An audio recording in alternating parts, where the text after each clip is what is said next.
Bismillah, Assalamualaikum warahmatullahi wabarakatuh. My name is Muhammad Saifuddin and this is another Quran Read and Reflect. And today we will be focusing on Surah Al-Falaq, which is the second surah from the end. And we have covered Surah An-Naas before, so today we will be focusing on Surah Al-Falaq. And first we will recite and read the surah first before we go and discuss what can we reflect from this surah, insyaAllah. A'udzu billahi minasy syaithanir rajim. Bismillahirrahmanirrahim. Qul a'udzu birabbil falaq min syarri ma khalaq wa min syarri ghasikin idza waqab wa min syarri naffatsati fil 'uqad وَمِن شَرِّ حَاسِدٍ إِذَا حَسَدَ. Sadaqallahul Azim. So I'll be reading the meaning first, insyaAllah. So the first ayat, Qul a'udzu birabbil falaq. Say, I seek refuge in the Lord of daybreak. Min syarri ma khalaq, from the evil of that which He created, meaning that Allah created. وَمِن شَرِّ غَاسِقٍ إِذَا وَقَبَ, and from the evil of the darkness when it settles. وَمِن شَرِّ النَّفَّاثَاتِ فِي الْعُقَدِ, and from the evil of the blowers of the knots. وَمِن شَرِّ حَاسِدٍ إِذَا حَسَدَ, and from the evil of an envier when he envies. Okay, insyaAllah. So in this surah, the striking similarity from Surah An-Naas is that it started off with an instruction to say something cool, and then what we are instructed to say is to ask for refuge from Allah subhanahu wa ta'ala, right? So Qul a'udzu birabbil falaq, right? So in this case, how it is different than in Surah An-Nas, because Surah An-Nas we are focusing on the attack on the heart of the human being and of mankind, and the God in Allah, in the context of what we are trying to protect and ask for refuge and protection, is the human itself, in terms of how to prevent from the syaitan to be able to take our heart, right?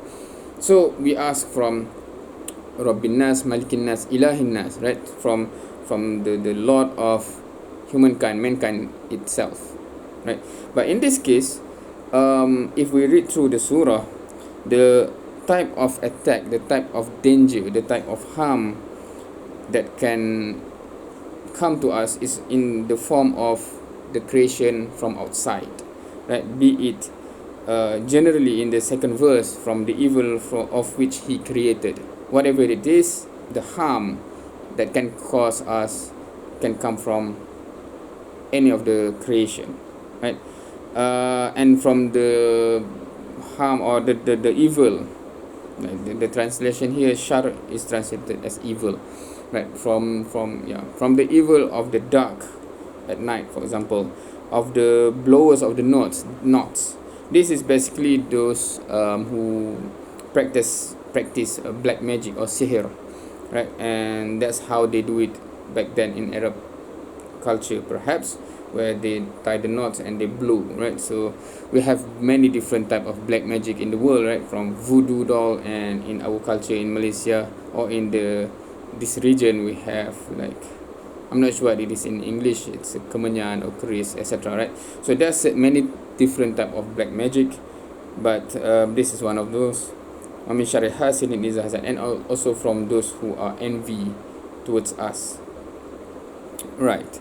So before we move further, so some things that I will just touch a bit from the tafsir, to put things in context, because in Surah An-Nas it's quite clear what is An-Nas, right? It's mankind.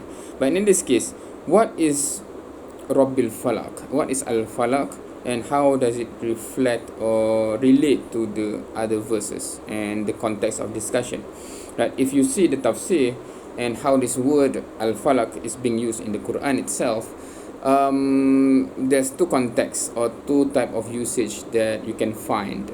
One is it refers to the daybreak, as we have read here, or the translation that I use here, right? So meaning that it is the dawn of a new day, right, where you see the new light from the darkness. It shifts towards day, right? So at daybreak there, right? So that's one meaning. Another meaning is basically referring to the all creation, in short, right? So both meaning actually have its own relation with whatever comes next in the surah, right?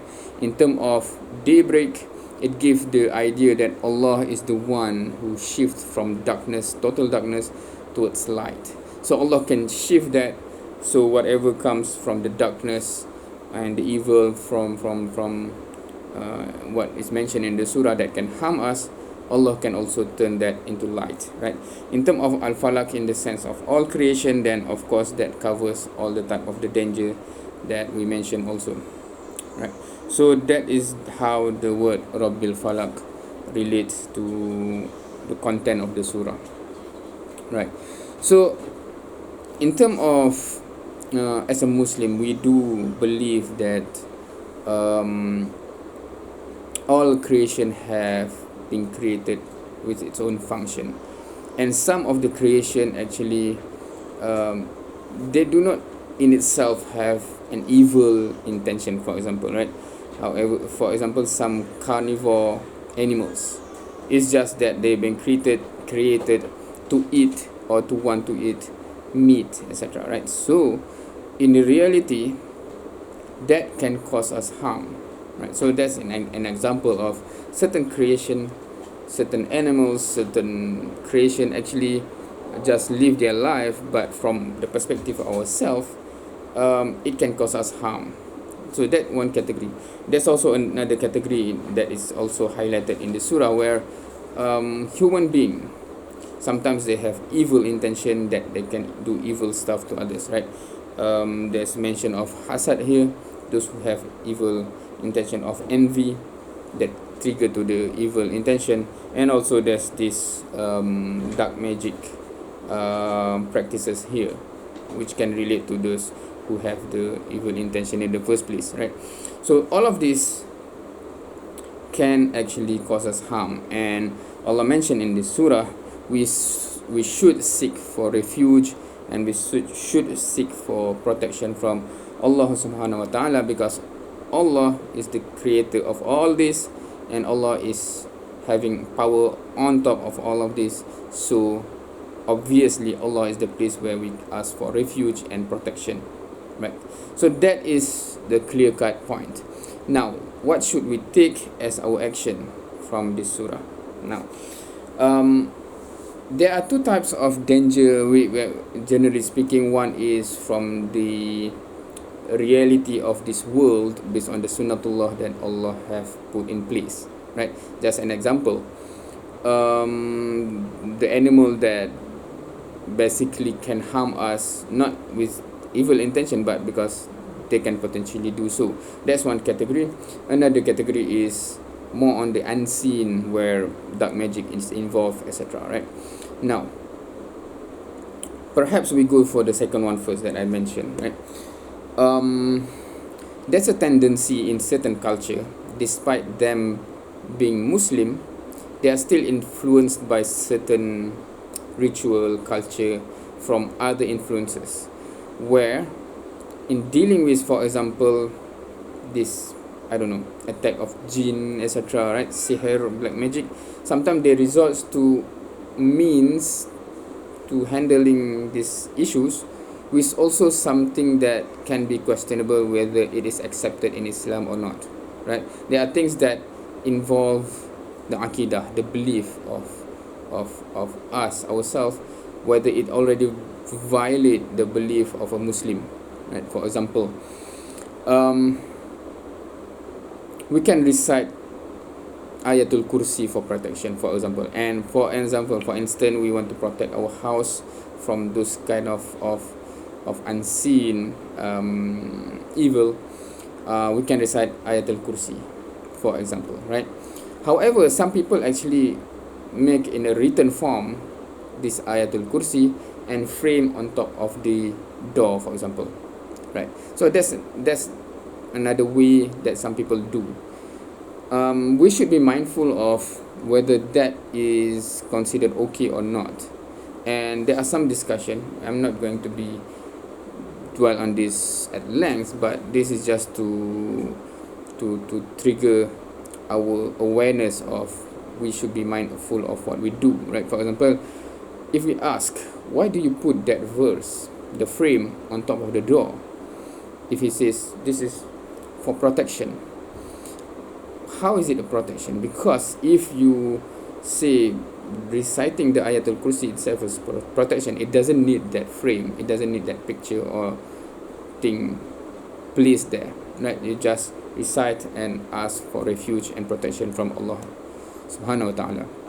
Okay. So if there's some belief that itself, the frame or the verse in printed form, is the one that is protecting us, then that already go into the topic of Aqidah, right? Is that suitable for the belief system of a Muslim, of Islam, or not, right? So you have to figure that out and find that out, right? So because that kind of discussion deserve a lengthy discussion so that you understand it.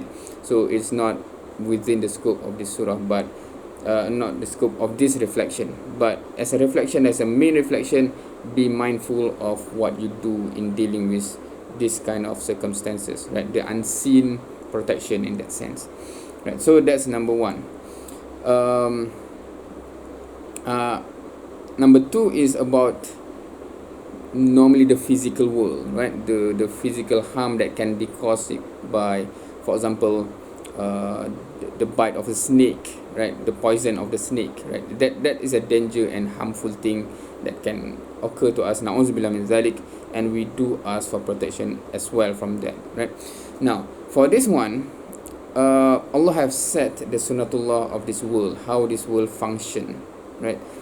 And just because we are asked to seek refuge from Allah subhanahu wa ta'ala, it doesn't mean that we do not have to put into action certain precautions, certain action that consider the sunnatullah, right? For example, if we see a bull running direct straight to us, right? A bull is running in our direction. Now, we cannot say that, okay, I believe in Allah, I just make a prayer and inshallah I will be safe. That's not what is the teaching of Islam, right? We know this, right? Allah have put in place the sunnatullah, where if that collision happen from a big bull onto us, we are going to get hurt, right? So our action should be to avoid that collision from happening, right? We run away, move aside, etc., right? So that is an example, right? To give a more real current situation. For example, things that is from this physical world, which is, for example, a virus that can harm us, right? So we should take action and precaution from the sunnatullah that we understand, how to avoid being infected by this virus. So it should come in hand between this type of effort and this type of effort, meaning the dua of asking Allah for protection and seek refuge from Allah, the creator of that virus itself, and also the protection in the physical sense in consideration of the sunnatullah that Allah have put in place, right? We know that how this virus is being transmitted, etc. So we take the necessary precaution, right? So that is, I just think that should be put in there so that no misconception can occur, right? Even a Rasul sallallahu alaihi wasallam, right? If you understand the seerah, you know this, right?